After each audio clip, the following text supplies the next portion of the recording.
De FM a la economista, integrante del Instituto Cuesta Duarte, de hecho coordinadora de investigación del Instituto Cuesta Duarte del PIT-CNT, Alejandra Picol. Alejandra, buen día y bienvenida. Buen día, ¿cómo están? Bien, muy bien, gracias por la invitación. Ayer hubo conferencia de prensa del PIT-CNT a propósito de las medidas que dio a conocer el presidente en el marco de la Asamblea General.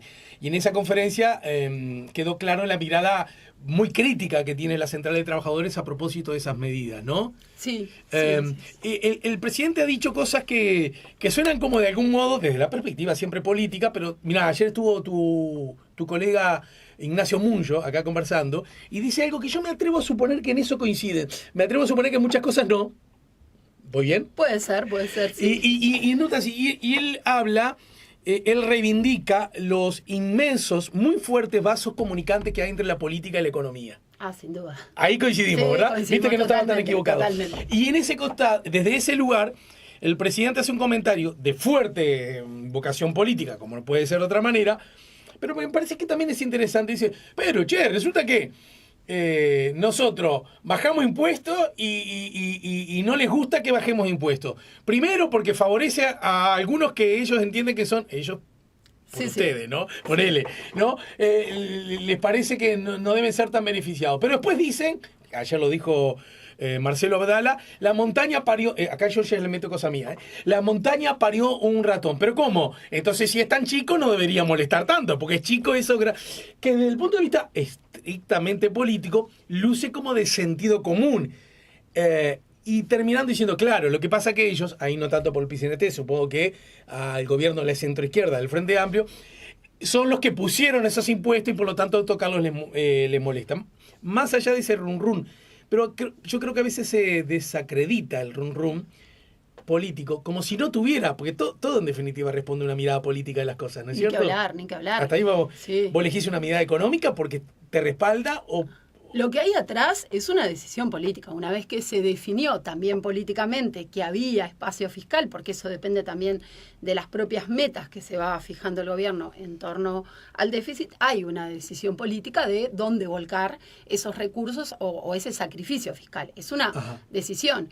Y justamente creo que la crítica, que tiene una cantidad de contenido técnico también, es una crítica a la opción política, ¿sí? De haber elegido esta medida para ese sacrificio fiscal y quizás no otras que, técnicamente nosotros consideramos que apuntan a un sistema tributario en general, ya no a quienes recae o sobre quienes recae, a un sistema más justo, ¿sí? Hace un sistema más justo, y lo que hay atrás de eso es que, bueno, se dice mucho, capaz que no es tan claro para todo el mundo, pero el IVA es un impuesto bastante injusto, ¿sí? Parece muy democrático porque todo el mundo lo paga, pero eso lo hace muy injusto, porque todos pagan y quienes más porcentaje de su ingreso consumen, pagan en mayor medida, ¿sí? Entonces, en cambio, el IRPF es un impuesto más justo porque incluso la forma en que está puesto en Uruguay y al que admite algunas deducciones, permite direccionarlo, ¿sí? Permite direccionarlo, por ejemplo, generar más beneficios hacia quienes tienen más hijos, hacia quienes, poder deducir alquileres, que eso tiene como contrapartida una fiscalización en torno a eso, tiene una cantidad de tasas diferenciales, eso hace que al poder dirigirlo, ese impuesto sea un impuesto en términos generales más justo, ¿sí? Pero entonces, siguiendo esa lógica, podría decirse exactamente lo contrario, que el gobierno hizo bien. Porque, déjame hacer este ejercicio para que vos lo coloques según tu mirada en el justo medio. El gobierno, en lugar de incidir en el IVA, que es algo que afecta a los... O sea, esos 2 puntos famosos que el PIT-CNT también le reclama. Vos ya me subiste 2 puntos, sí. ¿No es cierto? Sí. Que a propósito, técnicamente es indiscutible que eso fue un aumento de impuestos, porque viste que dice, no, esto en realidad fue una disminución de devoluciones, ¿no? Es indiscutible que fue un aumento de impuestos. Pero creo que ahora en eso ya el gobierno ha dado una marcha atrás y ha reconocido. Sí. Pero quiero decir, los economistas, digamos, más ortodoxos, más lejanos, también en eso coinciden que es un aumento de impuestos. Todos reconocen. Creo que ahí un poco lo que estaba atrás de si fue o no fue un aumento de impuestos es también ese discurso político de decir, acá hubo un compromiso de no aumentar impuestos. Pero entonces uno podría decir, si se aumentaron, al quitar la devolución. ¿Me dejás ser el presidente de la calle en un segundo? A ver, sí, claro. Él, con más estatura, no tanto, pero más estatura y más pelo que yo. y menos kilos, ¿de acuerdo? Él te diría, pero justamente, Alejandra, acá me estás dando la razón, porque en lugar de nosotros incidir ahora en la buena noticia fiscal impositiva, en el IVA, que como decís vos, es injusto, porque los pagan los más débiles, pero también es un beneficio para los inmensamente ricos, Sí. ¿verdad? Vamos a darle más posibilidades a la franja del IRPF, que de última tampoco son los latifundistas y oligarcas del Uruguay, esos que ganan en el primer, que con mejores deducciones. Vamos en la dirección que vos estás proponiendo, Alejandra, te diría en la calle. No, al contrario, porque yo lo que digo es que como el IVA es un impuesto más injusto y el IRPF es un impuesto más justo, bajar el peso que termina teniendo el IRPF en la recaudación hace de nuestro sistema tributario, donde la mayor parte de los ingresos del Estado provienen de los impuestos, nos hace depender la recaudación del Estado mucho más en impuestos que terminan siendo injustos, ¿sí? Eso nos ata de manos, si o se sea, quiere. Dependemos más del IVA, digamos. Dependemos mucho más del IVA. Tenemos una carga de IVA muy alta en el país y dependemos de eso porque el gasto del Estado después depende de la recaudación y no tanto de impuestos que, al ser más justos, estaría bueno que tuvieran un peso mayor en el sistema tributario. Esto es como una cuestión más de lo que tiene que ver de dónde vienen los ingresos y los gastos del Estado, ¿sí? O sea, de dónde salen los gastos. Pero ¿no crees que, como dice la calle, esto facilita la vida de algunas personas que, repito, no necesariamente tienen grandísimos ingresos? Son primero, estamos dando por sentado, cosa que odio y hago el mea culpa, estamos dando por sentado de que todo el público conoce qué tipo de variación impositiva se generó en estos anuncios. ¿Te animás a resumirlo en dos palabras? Sí, muy brevemente. Los cambios en el IRPF se dan a través de las deducciones. El IRPF lo que se hace es, a partir de los ingresos de la persona, se computa cuánto debería pagar de IRPF, luego se suman las deducciones y a esas deducciones también se les aplica un porcentaje y se descuenta de lo que le correspondería pagar. En el IRPF se afectaron las deducciones, aumentando lo que cada una de las personas que tenga hijos a cargo puede deducir por hijos y también eso es para todos los trabajadores, ¿sí? No importa el ingreso que tengan, si tienen hijos a cargo van a aumentar sus deducciones por hijo. Para los trabajadores de mayores ingresos no es tan relevante eso, estamos hablando de unos 260 pesos por mes por hijo a cargo, en caso de que el trabajador tenga el 100% del hijo a cargo. Y además, para los trabajadores que ganan ingresos nominales entre 50.000 y 85.000 pesos, eso se incrementa porque además aumenta el porcentaje o la tasa a la que se puede deducir, ¿sí? Se ven beneficiados por las dos vías. Aumenta el porcentaje de las deducciones y aumenta la deducción por hijo. O sea, una persona que cobra 50.000 pesos. Hoy no paga. Ese es un poco el límite, hasta 49.000 y algo, porque si bien el monto mínimo no imponible está en unos 40.000 pesos. Sí, 39 y fracción. Sí, 39. Como eso admite deducciones, alguien que gana, por ejemplo, 45.000 no paga, porque a lo que le correspondería pagar, bien, una vez que se le admiten las deducciones, termina no pagando. Te juro que esto debería conversarlo fuera del aire, pero como no siempre tengo los límites claros. Ayer cuando Ignacio estuvo acá, yo le dije, pero en realidad, bueno, buscando la otra perspectiva, ¿no? Porque él dice que a diferencia de lo que piensan muchos colegas, porque en esta circunstancia me ha sido algo bien excepcional, que yo no recuerdo que tenga tantos antecedentes, que lo anunciado por el presidente mereció reparos, yo lo llamo así y vos después corregime, desde los economistas más de izquierda, por decir algo, más desarrollistas, más que el Estado juega un rol importante, pero también las miradas más ortodoxas, más liberales, tampoco entendieron que era buena la medida. Es que yo creo que eso pero es coincidís así, en eso y en eso tiene que ver mucho lo que decía, no tanto a quienes abarca este sacrificio, o mirado desde el otro lado, este alivio tributario, cómo está enfocado, si se podría enfocar en otros sentidos. Creo que ahí hay algo de las críticas, pero fundamentalmente eso, ¿con qué sistema tributario nos deja? Nos deja dependiendo, creo que por ahí viene la mayor parte de las críticas de toda la gama de economistas, independientemente del espectro que se ubiquen más o menos liberales. Pero lo que estoy observando es cierto. Sí, entonces, es cierto, y creo que se explica en eso, desde ese lugar. Ahí está, en que es una cosa que nos explican en facultad un poco, que cuando empezamos a mirar impuestos y eso, los impuestos que son mejores, que son también los que uno puede dirigir, ¿sí? El IRPF es un impuesto que está bastante personalizado. Todas las personas terminan pagando una tasa de IRPF distinta, depende de las deducciones que tengan. Es lo que se llama una calidad de impuesto más alta, digamos. Es un mejor impuesto porque uno es más posible dirigirlo. O sea, para entenderlo como si fuéramos economistas que recién estamos ingresando a los estudios, los impuestos al barrer... Ahí está, los que todos pagamos lo mismo, por naturaleza son injustos, digamos. Y terminan siendo peores, porque es más difícil desde una mirada de política económica, dirigirlos, ¿sí? En el IVA, el único direccionamiento que yo puedo tener es cargar algunos bienes con una tasa menor, ¿sí? Otros con una tasa más alta y otros con una tasa cero, como existe en Uruguay. Pero luego, todas las personas que consuman el mismo bien, 1 kilo de yerba, 1 kilo de azúcar, van a pagar la misma tasa de IVA por ese bien. No me quiero salir del tema, pero desde la perspectiva global, mundial, no hay posibilidad de desarrollar IVAs personales, quiero decir. Sí, por supuesto. Debe haber en algunos lugares, ¿no? Sí. No solo para los bienes y servicios, que eso ya lo entendí. La leche tiene IVA distinto que el televisor. No, según las personas. Pero yo, digamos, con cierto nivel de ingreso, tengo que pagar un IVA, y la empleada doméstica que va a mi casa tiene que pagar un IVA distinto. Yo entiendo eso. Existe la posibilidad.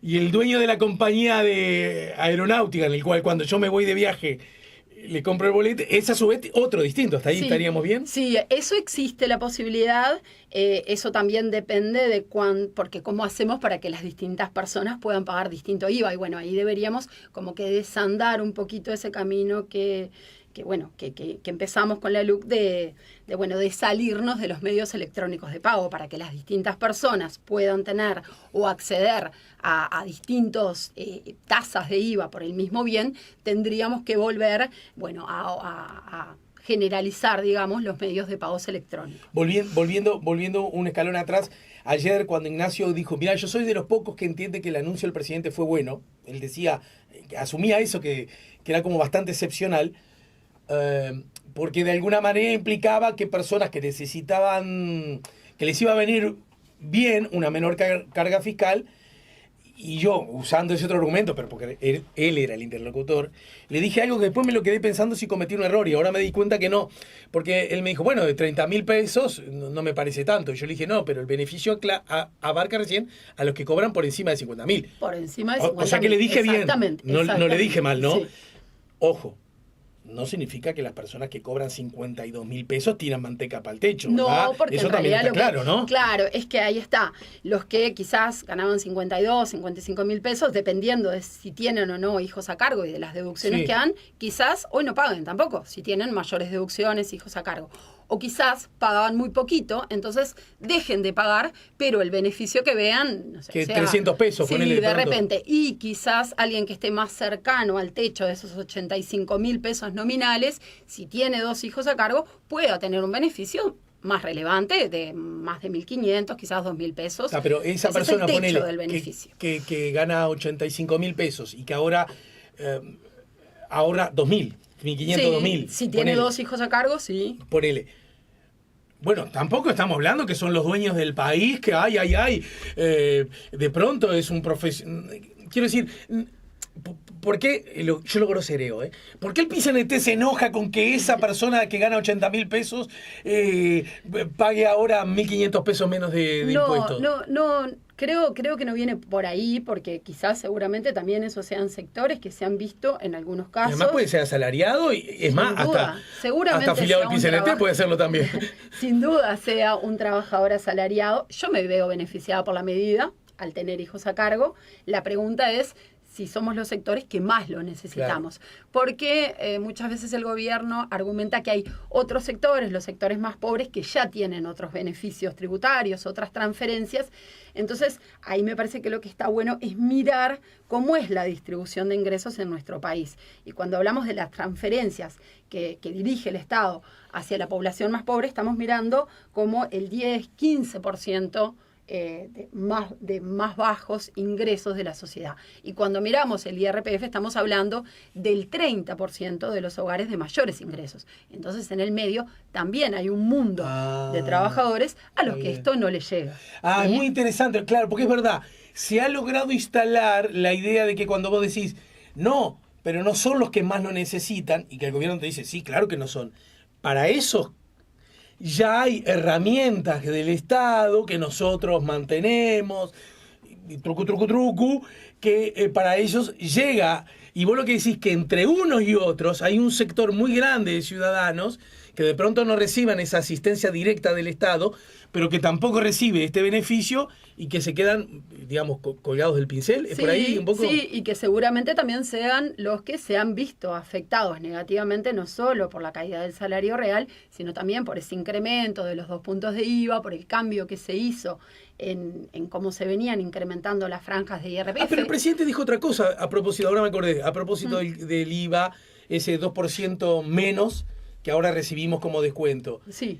Que los que usan tarjeta son los sectores más acomodados de la sociedad. Y bueno, puede ser cierto eso, pero eso creo que depende en muy buena medida de la política que se ha llevado en torno al uso de medios electrónicos.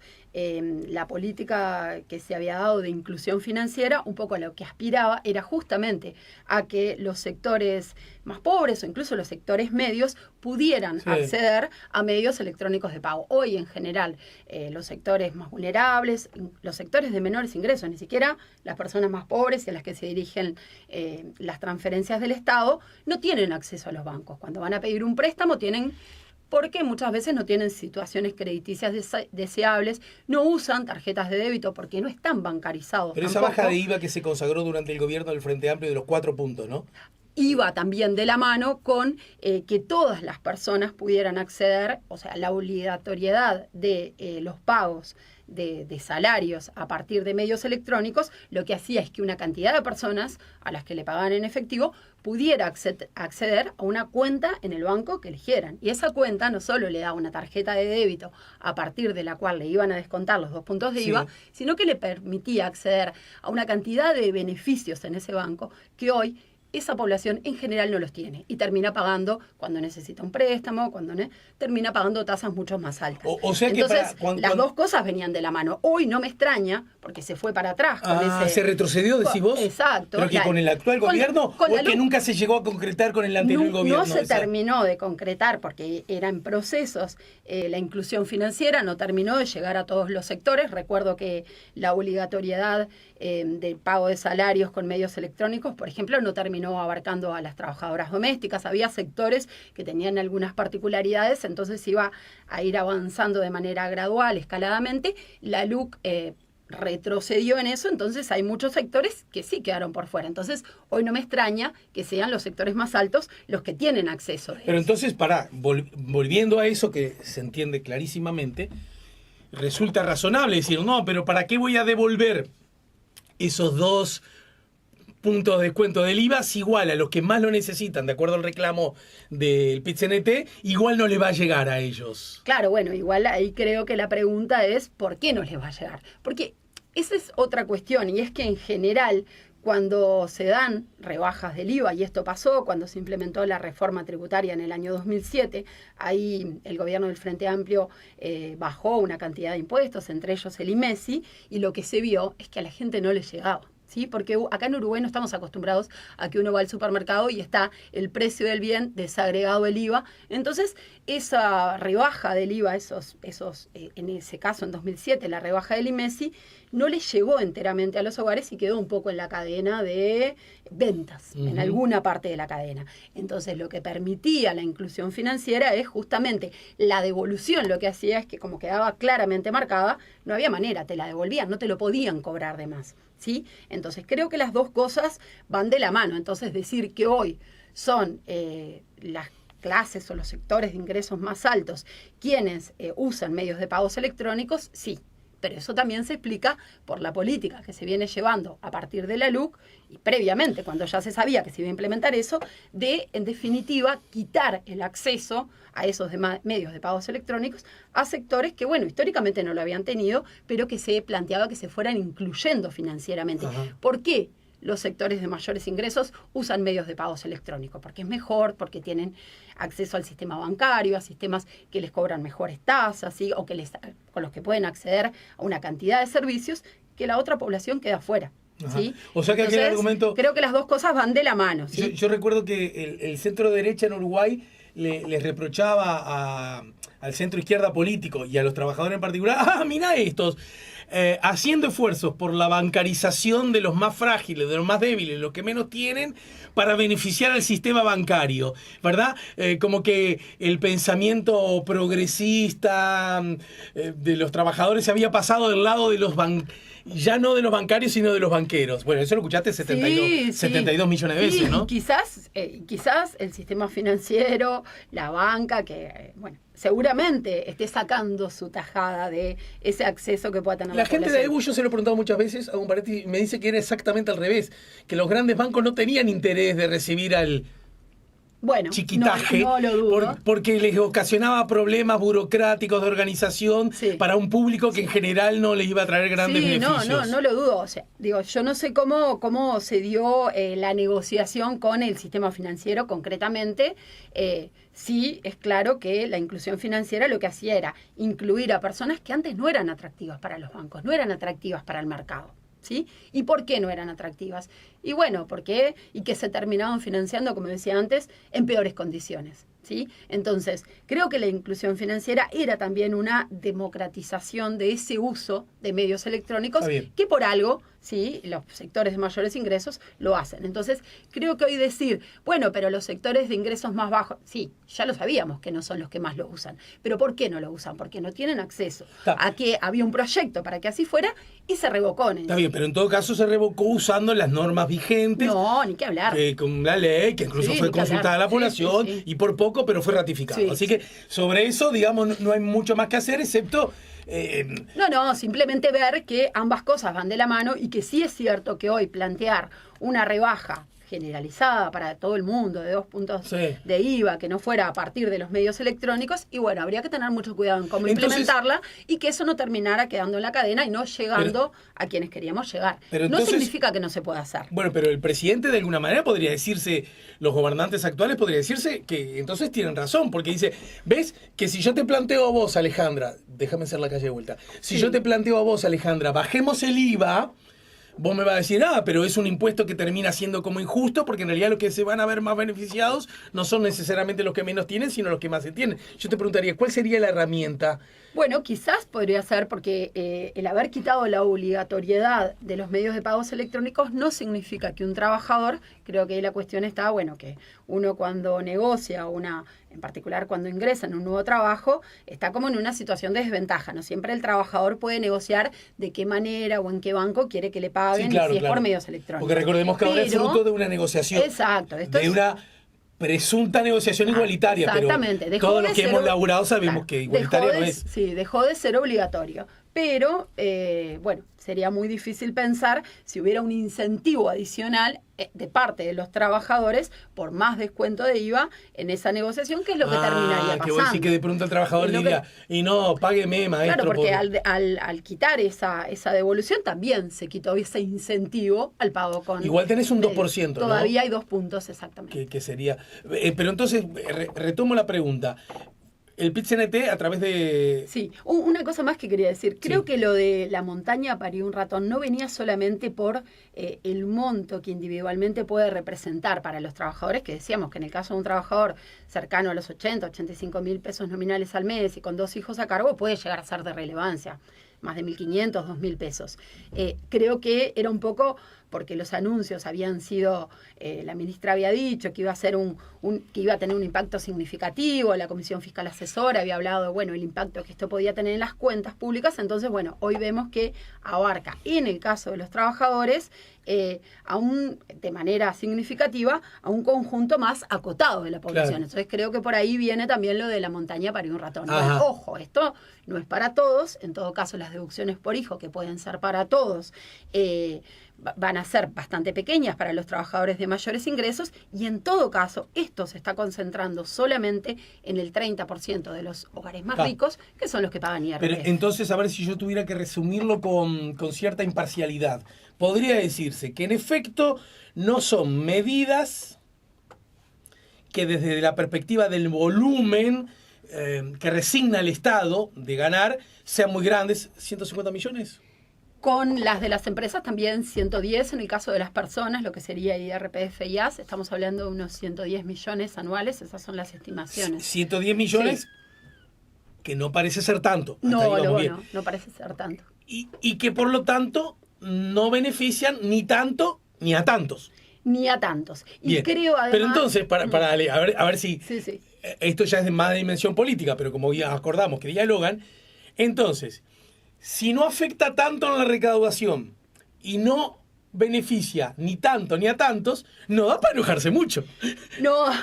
Creo que ahí lo que hay atrás es una discusión política. Y cuando vamos al caso del IAS es mucho más claro. En el caso del IAS, hablemos de que es la otra parte que de la que no hablamos. Porque también el anuncio incluye el IAS, ¿verdad? El anuncio incluye al IAS y por la manera, primero que nada, por a quienes toca o impacta el IAS, ¿quiénes son? Es una población más acotada todavía que los trabajadores. Estamos hablando el 25% de los jubilados solamente son los que pagan IAS. Los que ganan más de... Los que ganan más, bueno, en este caso de unos 45.000 pesos, un poquito más. En este caso, además, el alivio fiscal se daría por un incremento en el monto mínimo no imponible de una BPC de unos 5.000 y algo de pesos. Como la primera franja es del 10% sobre el que se paga, eso significa básicamente que en el año cada uno de los jubilados se va a ver beneficiados con unos 7.000 pesos. Entonces, ahí uno diría, en total el IAS son 30 millones, no parece ser tan grande en lo que es... en lo que son las cuentas del Estado, 30 millones. Ahora, esos 30 millones los estamos dirigiendo a los jubilados, a los pensionistas de mayores ingresos, ¿sí? Un jubilado que gana una jubilación de 200.000 pesos al mes se va a ver beneficiado con esos 7.000 pesos al año, ¿verdad? Pero que se podrían dirigir a las jubilaciones más bajas, entonces, de 17.000 pesos. Un jubilado de 200.000 pesos que gana... Por mes. Por mes que gana. Ese a lo largo del año ahorraría 7.000 pesos. 7.000 pesos. ¿Le es significativo? ¿Es donde más se necesita volcar esos 7.000 pesos? O quizás en las jubilaciones más bajas, que hoy están en los 17.000 pesos al mes, eso no sería una contribución más fuerte. Pero yo, ¿me dejás otra vez ser el gobernante? Sí. Veo que tengo vocación de gobernante. A ver, dijimos cuánto es el IAS, el paquete total, entonces lo que resigna... 30 millones. 30 millones de dólares. Si yo los disemino entre el universo de jubilaciones de 40.000 pesos para abajo, ¿no es lo mismo que la nada? No, quizás no. Primero que uno siempre esos 7.000 que yo decía al año, que es un poco lo que se deja de pagar cada uno de los jubilados, quizás para alguien que gana 200.000 pesos al mes, 7.000 al año no es tanto, pero quien tiene una jubilación de 17.000 pesos mensuales, sí. Eso en porcentaje, sí, capaz que terminamos hablando de lo mismo. ¿De cuánto son 500 hablando? Y algo de pesos por mes.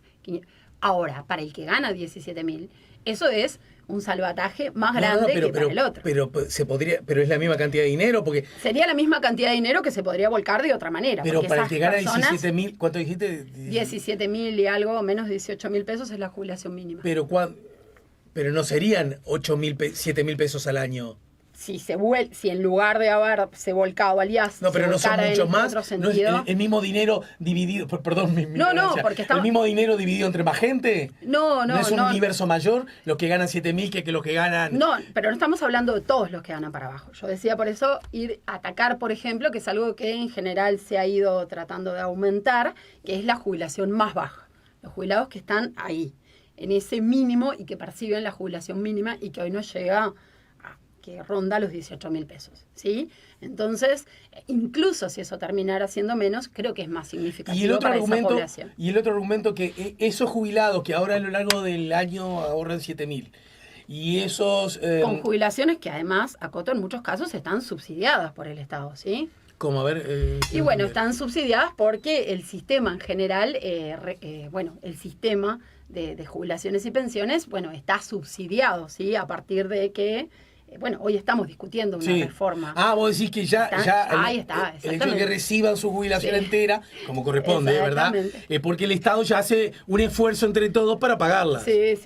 Bueno, pará, no me levantes centro, ¿vale? Pero, entonces está bien el esfuerzo que está haciendo el gobierno de reformar ese déficit, ¿no? De reformar ese déficit, bueno, creo que el sistema en general, no solo el de jubilaciones y pensiones, ameritaba, creo que hoy hay un consenso, ameritaba una reforma. La pregunta es si es esta la reforma. Creo que es por ahí que viene la cuestión. Creo que hoy nadie está diciendo no hay que tocar nada. Es cierto, yo no he escuchado a nadie que diga creo eso. Incluso la central, la propuesta es otra reforma es posible. Creo que tenemos que caminar hacia una reforma de todo el sistema de pero, por seguridad ejemplo, el social. PCNT a lo mejor te excede, pero...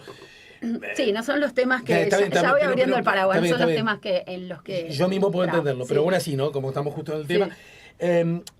De pronto, decía el otro día tu colega, como economista, el senador Vergara, ¿no? Decía, a nosotros, la izquierda, que la posibilidad de que los trabajadores y las trabajadoras deban trabajar más años, en sí mismo no es algo que para nosotros sea un tema tabú. Estamos dispuestos a estudiarlo y estamos dispuestos a entender que en efecto las personas viven más, por lo tanto podría llegarse a la conclusión que puede trabajar más. Sí. ¿Verdad? Él decía que hace hincapié en que el esfuerzo lo hacen solo los trabajadores. En estas dos definiciones, ¿hay coincidencia con los trabajadores organizados? Creo que en lo primero, creo que podemos, no sé si debería ser obligatorio. Es algo que habría que analizar. No sé si debería ser obligatorio que todos los trabajadores trabajen más, pero en todo caso lo que habría que ver es la diferencia que existe o las desigualdades que existen para que los trabajadores puedan llegar en condiciones a esos 65 años. ¿Sí? La trabajadora doméstica es un claro ejemplo, por ejemplo. La trabajadora doméstica es un claro ejemplo, pero creo que hay muchos más ejemplos. Hoy por hoy... repito, no soy especialista en el tema, creo que está previsto analizar en el caso de algunos sectores. Creo que también ahí hay bastantes, esa idea también hace agua por otros lados, de no pensar qué va a pasar en ese tramo de edad, sino como esto es una reforma solamente sobre las jubilaciones y pensiones, qué va a pasar con otras prestaciones que brinda la seguridad social, como los seguros por enfermedad, así que quizás en esa edad y en algunos sectores en particular, el trabajador no se jubila, pero bueno, cae más veces en el seguro. Se enferma más seguido, digámoslo. Se enferma más seguido, tiene más si son más veteranos, cualquiera puede entender que te... Y eso también sale de la misma caja, ¿sí? Entonces me parece que hay una cantidad de cuestiones a analizar. Ojo con ganar en un sentido y perder por el otro. Eso es lo que me estás diciendo. Y eso en realidad no está en el paquete, porque hoy se está discutiendo solamente el sistema de jubilaciones y pero pensiones. hay otra cosa que la mirada, digamos, más ortodoxa acerca de la economía sostiene, y es porque en lo que sí estarías de acuerdo, presumo, es que, yo qué sé, las empresas, los empresarios, los empleadores hagan un esfuerzo mayor, ¿no? Yo creo que también eso no está, ese es el otro tema que de la reforma, y por eso creo que hoy la amplia mayoría de los sectores, la gran mayoría por lo menos, está de acuerdo en que una reforma es necesaria, pero que este no es el camino adecuado. Y creo que otro de los argumentos es que en este camino no solamente se toca a los trabajadores, sino que además se está tocando solamente el gasto de la seguridad social.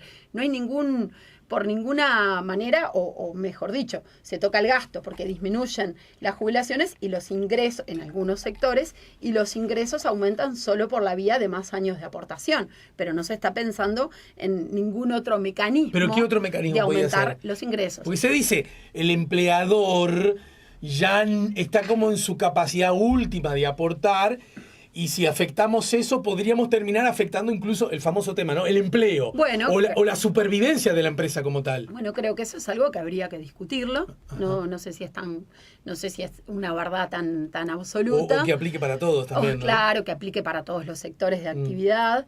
Creo que hay sectores que hoy por vía por distintos mecanismos tienen tasas de aportación más bajas. Ese es claramente lo que sucede en el caso del sector rural, que tiene un régimen diferente.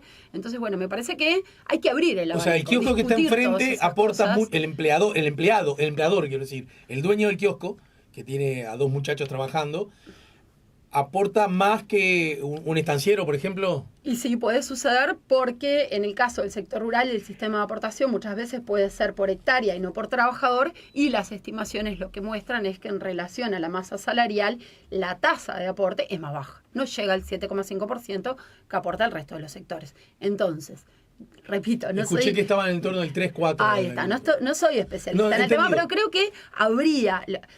En el entendido de que necesitamos una reforma pero que capaz que la base para discutir esa reforma no es tanto que obviamente el sistema genera un déficit creciente que tiene que atender el Estado, sino que también es un sistema que hoy es muy injusto. ¿Sí? Se habla muchas veces de las jubilaciones y pensiones militares que tienen una cantidad de beneficios, pero hay una cantidad de injusticias. Entonces, me parece que habría que abrir el abanico a discutir todos esos temas y a discutir también otras prestaciones que brinda la Seguridad Social y que pueden estar asociadas a esto.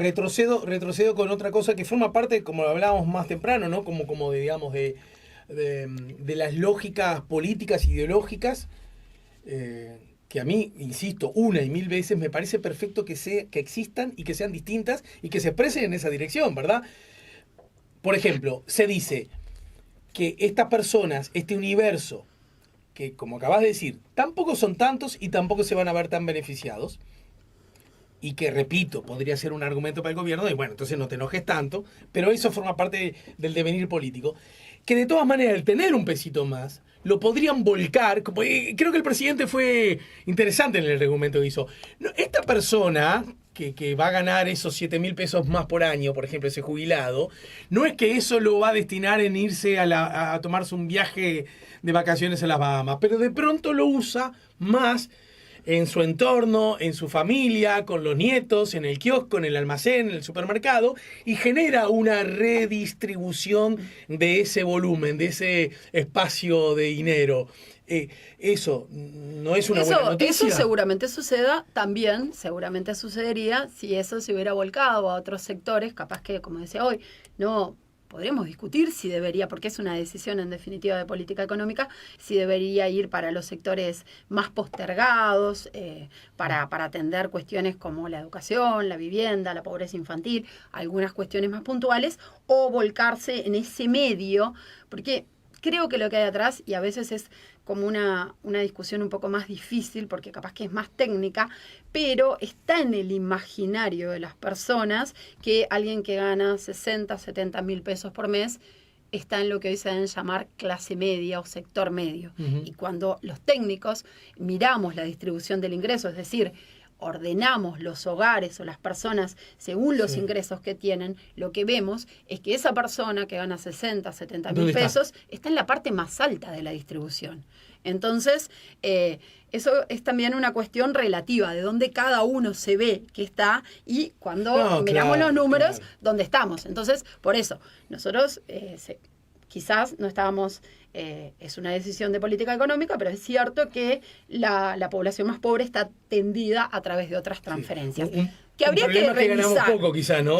Ahí está. Quizás es que los ingresos en nuestro país son bajos en términos medios, ¿sí?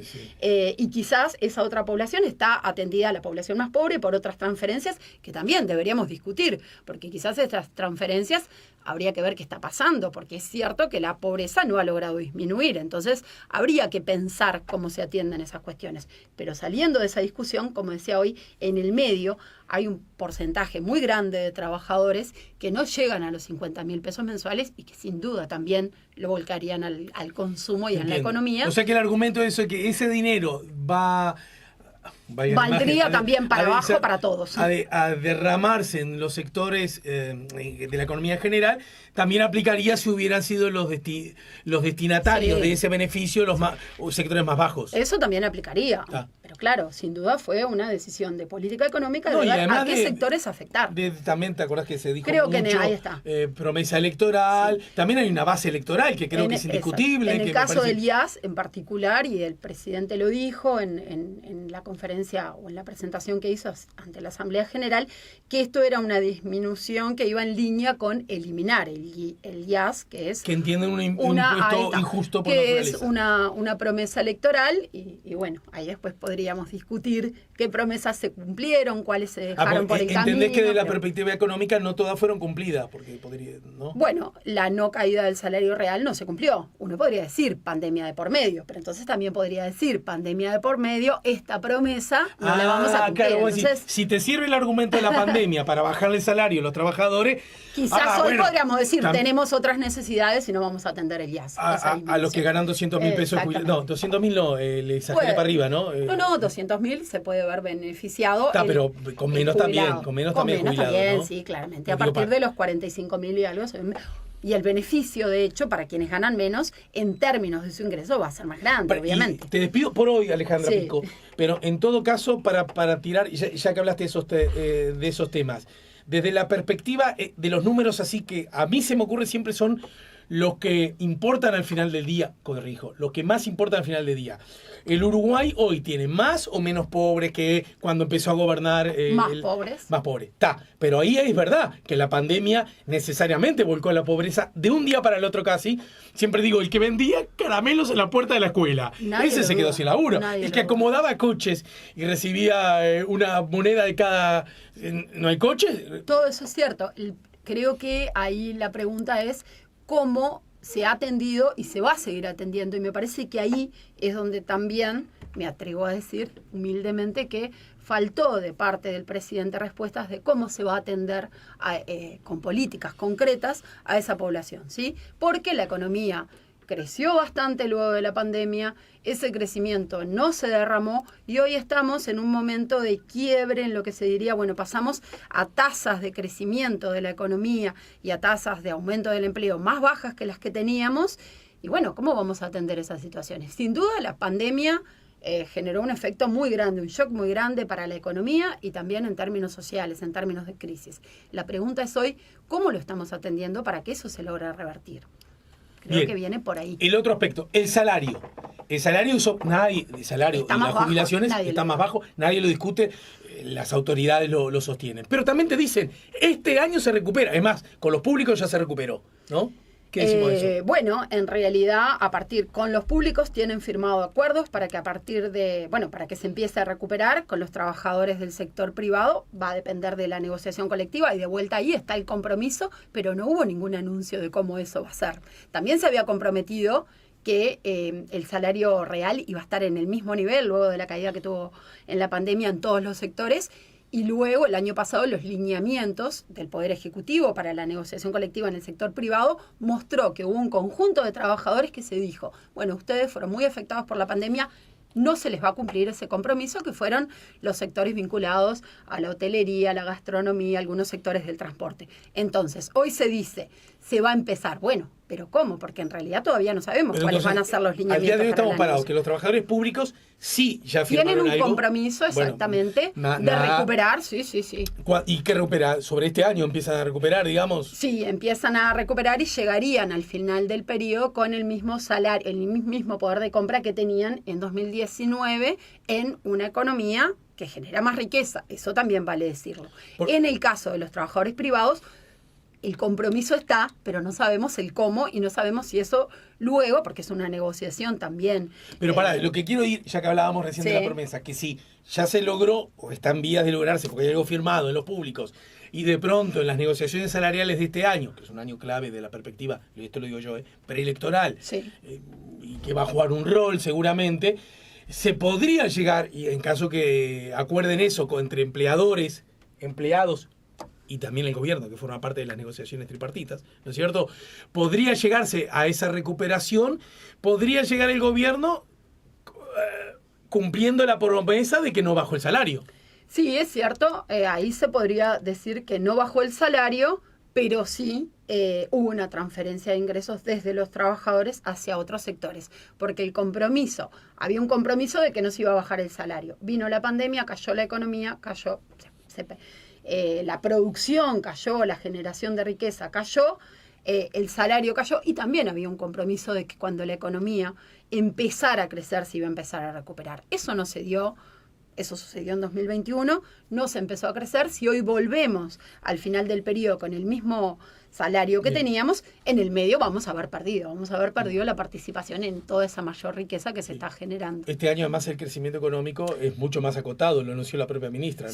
Sí, este año, entonces, bueno, por eso es importante para los trabajadores ver si en 2 años donde tuvimos un crecimiento muy grande, en parte fue para contrarrestar la caída de la pandemia, no creció todavía el salario, bueno, ¿qué va a pasar? Vos me decís, después... pero pará, cuando crecimos lindo, no creció mi salario. creció Ahora mi que vamos salario. a crecer poco, ¿va a crecer el salario? Esperemos que el compromiso se cumpla, pero no tenemos en concreto cómo va a ser. Y además hay otra cuestión, que ese compromiso o ese crecimiento del salario se debería dar lo más rápido posible, porque en la medida en que todos estamos teniendo un salario, un poder de compra más bajo que el que teníamos, estamos perdiendo todos los meses. En todo estamos caso, más si hablamos de pobres. recuperación de salario, hablamos de De recuperar volver. un lugar en el que estábamos y que lo perdido marchaste, ¿no? No Exactamente, es que, ¿no? todo lo que perdiste en el medio marchaste. Bien, y para terminar, y otra cosa que el gobierno puede exhibir no malos números es en el empleo. Sí. Eso es verdad, ¿verdad? Eso es verdad. Y que a toda la vida, perdón, pero yo antes que nada me siento trabajador, siempre nos ha obsesionado eso Sí.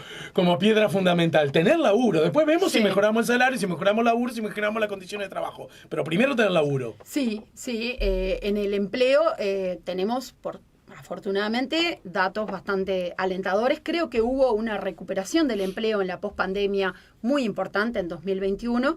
En 2022, bueno, más o menos, se mantuvieron en términos esos logros.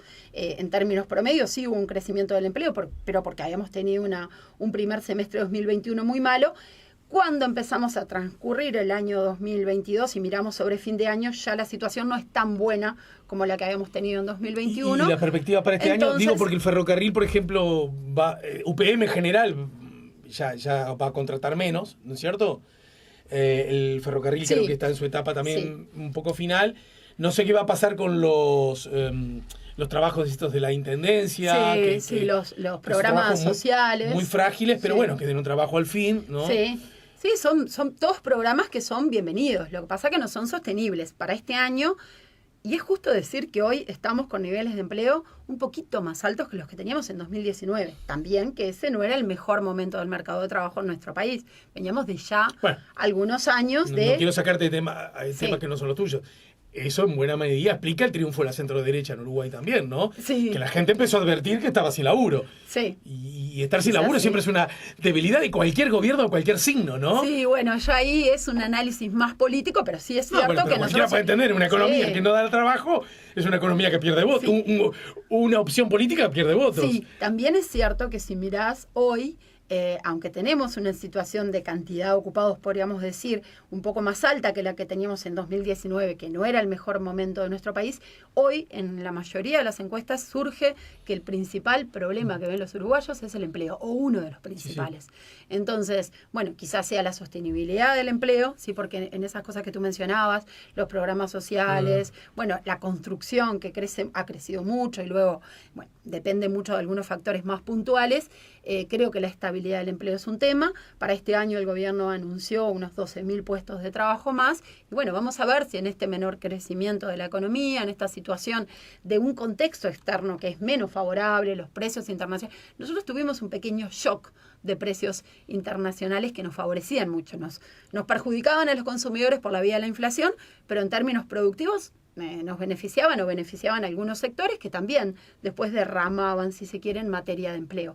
Y eso como que parecería estar terminando. No, y además la inflación al Estado, al gobierno, quiero decir, le permitió también recaudar más dinero, ¿no? Ni que hablar. Aunque no sea algo que presumo que los gobiernos no buscan, una vez que está te permite hacer más caja, ¿no es cierto? Sí, ni que hablar.